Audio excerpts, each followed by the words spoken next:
오늘 본문 말씀은 마태복음 13장 24절에서 30절, 36절에서 43절 말씀입니다. 제목은 진짜와 가짜의 나눔입니다.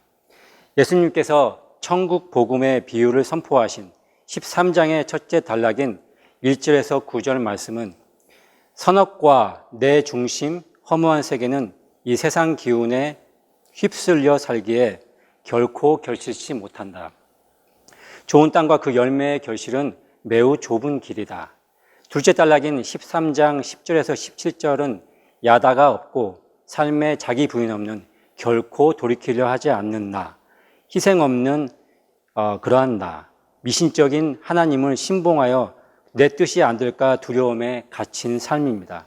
셋째 단락은 13장 18절에서 23절 말씀은 누구에게나 뿌려지지만 스스로 말씀을 막은 세 가지의 완악한 마음, 나만의 기준, 그 시선이 굳어 사는 것을 말씀합니다. 첫째는 길가, 말씀의 자리가 없는 듣고 깨닫지 못하는 세상 가치에 시선이 고정되어 참 가치를 빼앗긴 삶. 둘째는 돌반 마음, 깨달음의 감격과 눈물은 있으나 살기는 세상의 이익만 추구하는 변화가 없는 삶. 셋째, 가시반 마음, 세상의 염려, 욕망, 돈만 알고 사는 삶이며 겉은 경건에 속해 있지만 나만의 이기로 고정되고 굳은 이중의 저주를 사는 이 세 가지의 완악한 마음을 함께 나누었습니다. 오늘 본문 13장은 네 번째 단락의 곡식과 가라지의 비유는 단지 선과 악을 분별하는 이야기가 아닙니다. 우리가 얼마나 쉽게 속아서 이 가짜의 삶, 가짜의 믿음, 또 가짜의 열매 속에 살아갈 수 있는지, 그리고 우리의 삶의 마지막에 반드시 진짜와 가짜가 나뉘는 순간이 온다는 것을 분명히 보여주는 말씀입니다. 이 말씀은 우리를 새로운 품음의 눈을 열어 자기 자신을 부인하며 자기 십자가를 붙들고 살아 걸어가는 삶이 진짜 생명의 열매를 맺는다는 그 진리를 붙잡게 합니다. 24절 말씀, 예수께서 그들 앞에 또 비유를 들어 이르시되 천국은 좋은 씨를 제 밭에 뿌린 사람과 같으니 모든 하나님의 창조 안에는 그분의 선하심과 의로움이 담겨져 있습니다. 하나님은 우리의 각 사람 안에 좋은 씨, 긍휼의 마음, 또 희생하고 나누고 생명을 살리는 마음을 담아 놓으셨습니다. 그런데 25절엔 사람들이 잘 때에 그 원수가 와서 곡식 가운데 가라지를 덧뿌리고 갔더니, 곡식은 여기 먹을 수 있는 밀이죠. 가라지는 돋뿌리와 잡초, 덧뿌림은 씨 뿌린 위에 다시 뿌리고 갔다입니다.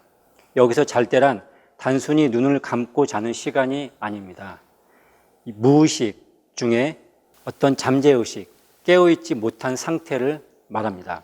우리가 깨어있지 않을 때 우리 안에 역사하는 원수인 마귀는 생명의 씨 사이에 가짜의 씨, 즉 욕심과 판단과 미움과 위선의 그 가라지를 다시 덧뿌립니다. 같은 시인이 처음엔 알아채지 못합니다. 26절 말씀, 싹이 나고 결실할 때 가라지도 보이거늘. 사람의 마음에 하나님의 마음도 있지만 마귀가 역사하는 마음도 같이 공존하게 됩니다. 삶을 사는 과정 속에서는 불분명하지만 시간이 흐르고 열매 맺을 때가 되면 결국은 이 결실 때 무엇을 가꾸어 살았나가 쌓여 결국 결실의 정체가 열매로 보이게 됩니다. 종들이 주인에게 묻습니다. 27절, 주여 밭에 좋은 씨를 뿌리지 아니하였나이까? 그런데 가라지가 어디서 생겼나이까? 28절, 주인이 이르되 원수가 이렇게 하였구나. 원수는 이 세상을 다스리는 마귀죠. 가라지는 하나님이 뿌린 것이 아닙니다. 존재의 뿌리의 모든 사람 안에는 하나됨과 그 반대의 섭리인 단절됨, 희생과 또 자기가 손해보기 원치 않는 마음, 또 믿음과 또 세속화, 그것이 함께 공존해 있습니다. 왜냐하면 하나님은 우리에게 주체성과 자유의지를 주셨기 때문입니다. 결국 우리의 삶은 날마다 그 주체성과 자유의지의 선택의 결과로 나뉘어지게 됩니다. 생명의 씨앗을 갖고 가느냐, 그렇듯이 보이는 잡초, 돋보리를 갖고 가느냐의 선택의 결과입니다. 예수님의 공생의 시작도 마귀의 시험으로 시작되었음을 기억하십시오. 첫째, 돌로 떡을 만들어라. 둘째, 성전 꼭대기에서 뛰어내려라. 셋째, 내게 절하면 세상 만국을 주겠다. 이 세 가지는 모두 현상의 이익과 명예와 권력과 또 이 세상의 삶이 전부 다이다라는 그러한 생각을 하게 하고 그것을 주어지는 시험입니다. 오늘을 사는 우리에게도 마찬가지로 이 시험에 노출되어 마취되어 있고 그것이 최고인 줄 알고 살아갑니다. 이 세상 땅에서의 삶은 하나님께서 결국 주신 말씀에 부딪히고 또 우리를 위해 직접 보이신 십자가의 죽음에 나를 품으신 그 사랑의 품음 받음으로 참된 열매의 곡식을 갖고 가며 하나 되어 가는 연단의 여정입니다. 세상에서 없어질 성공하거나 안락함을 추구하며 머무는 삶은 아니라 합니다. 원수가 이렇게 하였구나의 주인의 대답에 28절 말씀. 종들이 말하되 우리가 가서 이것을 뽑기를 원하시나이까? 그럼 우리가 가서 가라지를 뽑을까요? 하지만 주인은 말합니다. 29절. 가만두라. 가라지를 뽑다가 곡식까지 뽑을까 염려하노라. 선택의 절대적 주권성, 곡식과 가라지의 씨는 뿌려졌지만 그 씨를 가꾸는 절대 주권은 우리에게 있습니다. 고린도전서 9장 27절 말씀. 내가 내 몸을 쳐 복종하게 하면 내가 남에게 전파한 후에 버림을 당할까 두려워함이라. 가라지가 될까 염려합니다. 빌립보서 2장 12절 말씀에 그러므로 나의 사랑하는 자들아 너희가 나 있을 때뿐 아니라 더욱 지금 나 없을 때에도 항상 복종하여 두렵고 떨림으로 너희 구원을 이루라. 히브리서 6장 4절에서 6절 말씀은 한 번 빛을 받고 하늘의 은사를 맛보고 성령에 참여한 바 되고 하나님의 선한 말씀과 내세의 능력을 맛보고도 타락한 자들은 다시 새롭게 하여 회개할 수 없나니.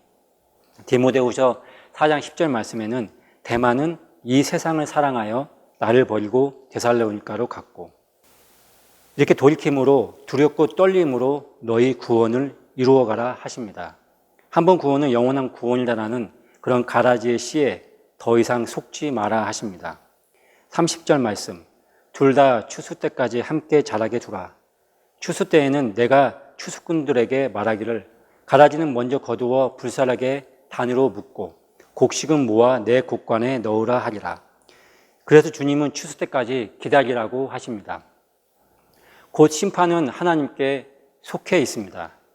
우리는 지금 그 하나님 말씀 앞에 고발당해 있습니다. 정말 어찌할꼬 그리고 지속적으로 그 말씀 앞에 난 죽을 수밖에 없는 나 자신을 만나게 됩니다. 여기서 묵다라는 말은 데오라는 말로 결박하다, 귀신 들렸다의 의미로 쓰입니다. 이 권위적으로 제안하는 마태복음 12장 29절 말씀에 강한 자를 결박하지 않고는 그 본문 귀절에 귀신을 쫓는 본문에 사용합니다. 모아는 수나고라고 하나님의 백성을 모으다에 자주 쓰인 말씀의 그 모아, 마치 식구들이 한 자리에 모아 그런 의미입니다. 현상을 붙잡고 있으면 함께 먼저 결박되어 소멸됩니다. 그러나 곡식은 모아 하나 되어 주님과 하나 된 가족 안에 있게 됩니다. 36절에서 43절 말씀은 이 가라지와 곡식의 비유에 대해 예수님께서 아주 상세히 설명해 주십니다. 36절 말씀. 이에 예수께서 무리를 떠나사 집에 들어가시니 제자들이 나와 이르되 밭의 가라지의 비유를 우리에게 설명하여 주소서. 37절 대답하여 이르시되 좋은 씨를 뿌리는 이는 인자요. 38절 말씀. 밭은 세상이요. 좋은 씨는 천국의 아들들이요. 가라지는 악한 자의 아들들이요.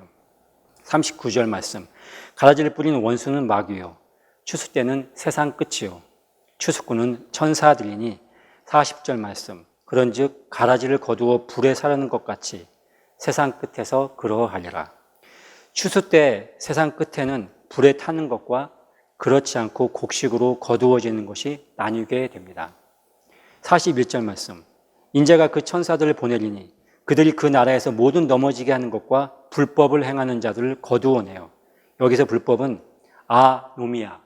아는 부정한, 그리고 노미아는 법, 그러니까 법이 없는 상태, 마음대로입니다. 여기서 인자는 십자가의 주님같이 생명을 헌신과 나눔과 자기 자신으로 나됨을 가꿈으로 산 그런 삶과 그렇지 않은 삶의 나눔입니다.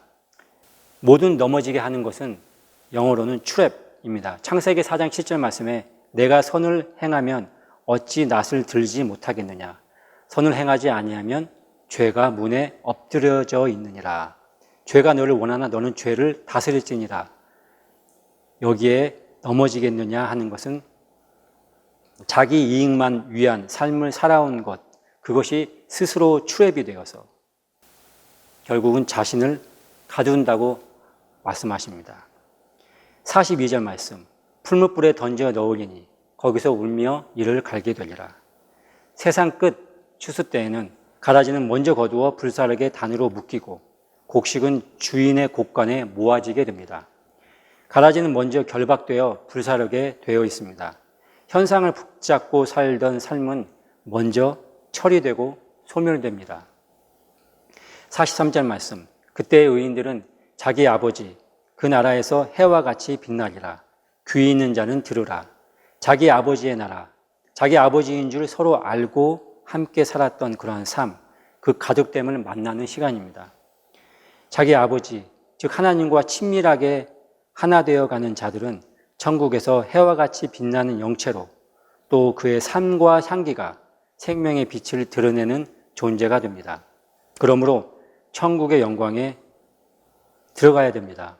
이 말씀이 우리의 소망으로 붙잡고 함께 이 길을 걸어가야 합니다. 그러나 그렇지 않은 자들은 풀무불 속에서 울며 이를 가는 결과를 맞이하게 됩니다. 나눈 말씀, 지금 나는 어떤 삶을 살고 있는가? 말씀이 우리 안에 뿌려져 있습니다. 내가 좋은 땅이라고 생각합니까? 그렇다면 열매를 점검하십시오. 나는 오늘 하루 시작을 무엇을 가꾸고 있었습니까? 나는 지금 생명의 가치를 선택하고 있습니까? 아니면 세상의 이익과 현상의 편안함을 계속 쫓고 있습니까? 함께 기도하시겠습니다. 주님, 우리 안에 심어주신 생명의 씨앗이 현상의 이익에 가라지 같은 유혹에 헛되이 열매 맺지 않도록 우리를 생명의 말씀으로 매일 깨우쳐 주옵소서. 우리 모두 이 여정을 함께 걸어가 서로에게 힘이 되고 무엇보다 자신에겐 생명의 열매로 하나님의 곳간에 드려지는 곡식 되게 하시고 해와 같이 빛나는 의인의 영광을 함께 누리게 하옵소서. 예수님의 이름으로 기도합니다. 아멘.